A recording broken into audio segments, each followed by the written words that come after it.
अस्सलाम वालेकुम व्यूअर्स, आज मैं आपको एक ऐसी वीडियो दिखाता हूं जिसमें आप देखेंगे कि पाकिस्तान को किस दौर में किस किस लीडर ने क्या क्या किस तरीके से काटा है पाकिस्तान को।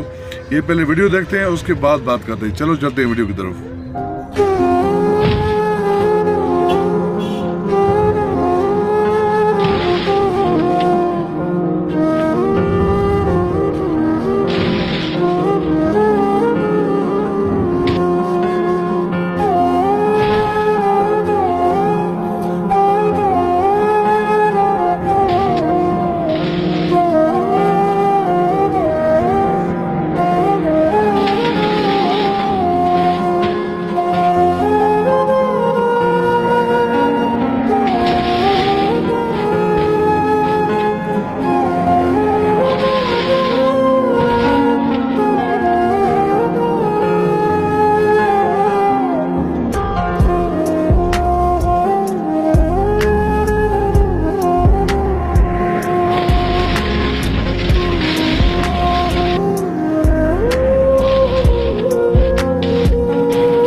देख लिए व्यूज, किस तरह पाकिस्तान को किसने किस तरह काटा है, किस तरह पाकिस्तान का सत्यानाश किया है, किस तरह इस कौम को जलील किया है, रुसवा किया, किसने कितना और किसने कितना पाकिस्तान को तोड़ा है, किस तरह पाकिस्तान को किसने कितना जख्मी किया, किसने पाकिस्तान को निचोड़ा है।